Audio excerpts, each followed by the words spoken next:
Hi, this is Catherine Rosine with Board Game Geek. I'm sitting here with Martin Wallace with Tree Frog Games, and he's here to talk about ships. Okay, well, hi Catherine. Thank you for having me on the show again. So, My pleasure.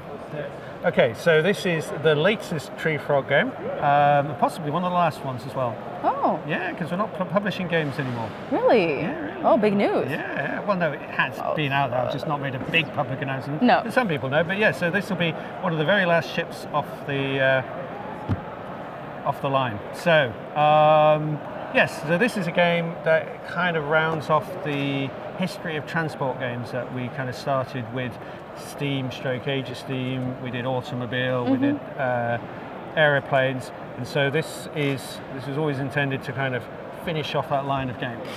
So what you have is a game about the history of ships, going all the way from earliest times, back 2,000-3,000 years before, traders and galleys, going all the way up to pretty much the modern. That's an aircraft carrier. That is correct. Yes, well spotted.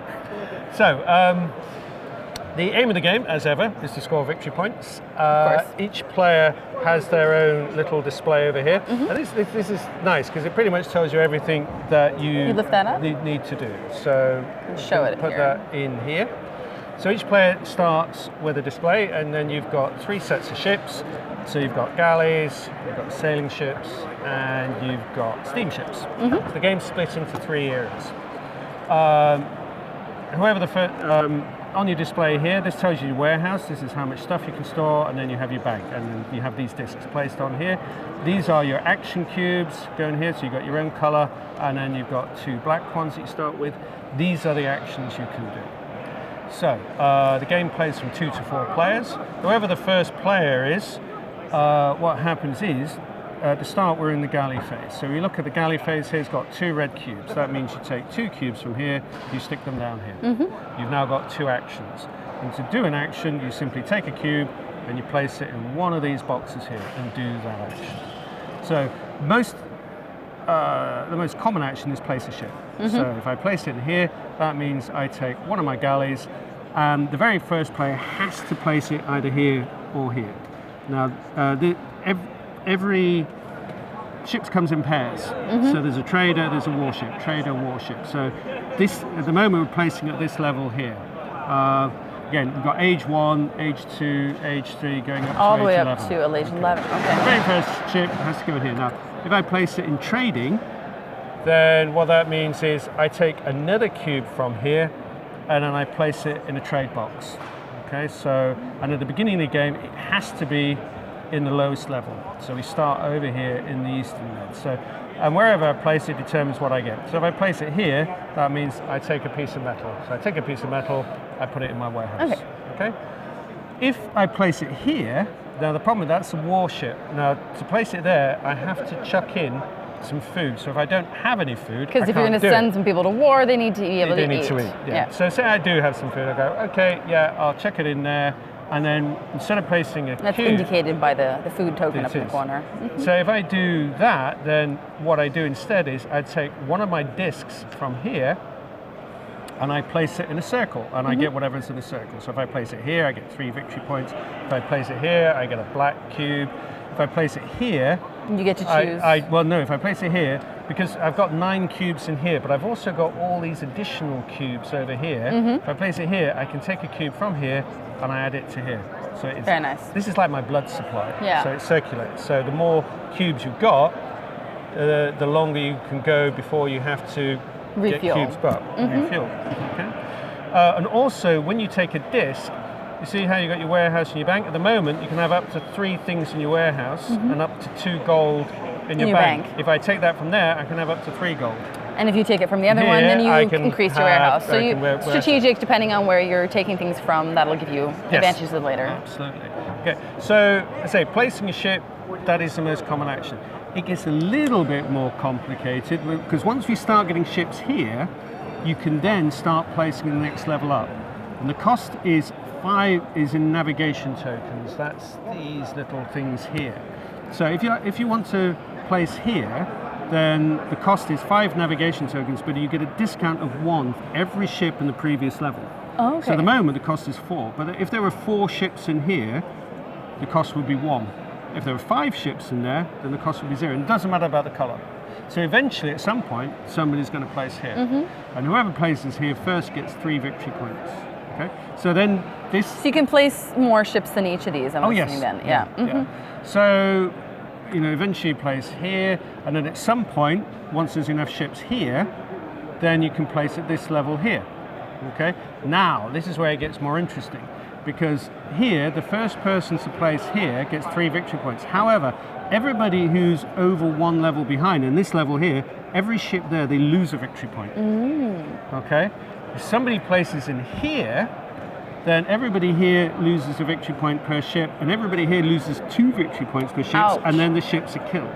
So what you have is a situation where, yeah, you can go sticking ships in levels and whatnot, moving up, but if at some point you don't do something about the ones back here, they're going to cost you points. Okay? Which is where we come to the second action, which is upgrade ship. Because upgrade ship allows you to pick up a ship and move it up to the next level. To avoid these penalties later. However, if you look at the thing on here, the upgrade ship, you use a red cube, but it also means you have to expend 1 gold. So if you don't have any gold, then you can't do it. Okay? You can also use black cubes. These are free actions, they're 1 use. But it costs you even more. And the same goes for other actions. You can use a black cube there as well, but it'll also cost you a bit more than just a red one. Absolutely. So, so as well as placing ships, you have to think, well, how do I get money? Well, getting money, the main way of getting money is selling stuff. So, for instance, sell good is one of yours. So, let's see, we've got a chart here. So, the different goods, you've got food, which you can sell for 1. You've got cloth that you can sell for 4. You've got wine that you can sell for 2. You've got metal that you can sell for 3. Sorry, that's oil. Oil that you can sell for 2. You've got metal that you can sell for 3, and you've got wine that you can sell for 3. So, and those are the goods that you gather as you're placing out here. And when you sell them, again, it's an action on there. You get the money, but again, you're limited to how much you can store. So if you sold and you end up saying 5 money, but you only have 2 spaces, what are you going to do with the rest of them? The rest goes, for every 2 money you throw away, you get a victory point. So you get something for it. But that rule stops you hoarding massive piles of gold. You can only bank so much. So yeah, you've got this problem to consider of, okay, I don't want to leave ships too far behind. So you have to be efficient about how you place those. If you just pass the display, if you just put the display back here. So basically, when you've done your 2 actions, that's it. You go on to the next player, they do their 2 actions. It comes back to you. You put another 2 cubes in here. You then do more actions, yeah?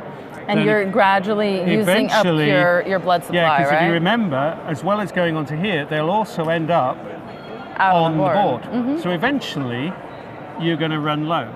So that's when you do the retrieve cube action, and the retrieve cube action allows you to either take all of the cubes from here or to retrieve them from one area.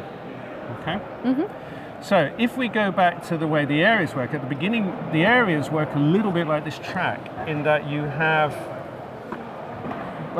area 2, 3, 4, 2, 3, 4, 5, and 6.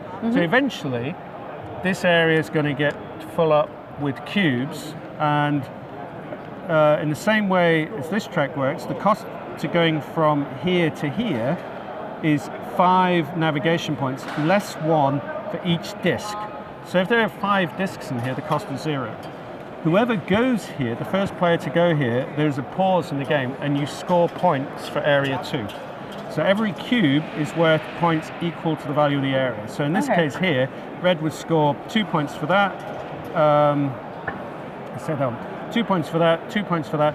Discs are worth 2 points plus 1 for each cube of the same color. So this would score 2 plus 1, so that'd be 3. So the score here would be 2, 4, 6, 8, 9, 10. So you get 10 points. But those things then stay on. But effectively, once the area is scored, there's no point to go back there, which is why when you do your retrieve, you can just grab them from there. You grab them back and put them back in there. Okay, and then you move on to the next area, and you can start placing in there, and then eventually move on to the next area and so on. But if you notice, when you score points here, you're getting 3 points. Here, you're getting 4 points. So you're just here, getting more and more 5, points as you go on. Which is the beauty of sometimes what you want to do is try and delay placing. And you can do that because the goods have a secondary use. Okay, so food we use for placing these. Cloth doesn't have a secondary use, it's just worth money. Oil is the one that's got an interesting secondary use because if you've got oil, as a free action, you can exchange it for a black cube, but you have to use the black cube immediately. But effectively, what you could do is say, right, well, I'll get some oil here and I'll stick that in there. But then when you get to here, you go, right, okay, I'm going to get more points here. So what I'm going to do is cash my oil in so I get 3 actions rather than 2. Yeah. So you can kind of store up, bank up actions that you then expend in a big splurge later on. So in that sense, it's actually a race. Yeah, to try to get to the higher points quickest and to avoid getting at the back of the line. Yes. So how long does the game take to play? Between 90 minutes and 2 hours. Okay. It's not, for a heavy economic... It's not too long, really. It's not actually that long. No. So, and how many players you said? Up to 4. Up to 4. So fantastic. You have a little bit of spice, additional stuff with the cards. There's a certain number, I think it's 12 cards go on display. And as an action, you can take a card and it will give you extra stuff. So if you take that, it will give you money. If you take that, it will give you an extra cube in here. Ram allows you to make an attack without food. So all the cards are one-off actions. You don't keep them. You just say, I'm taking that card, I'm going to do the action adding even more variability. Bang, and it goes. That's great. Thank you. You get new areas when somebody, you've got the symbol here, so when somebody goes to here, that means you start placing these guys. And it's a new set of cards. A new set one when you and get... And then when you get to here, you start with the placing last ones. These guys and you get another set of cards. Fantastic, thank you so much. Yeah. That's Chips from Tree Fire Games. Thank you. Thank you. Right. Beautiful. Okay.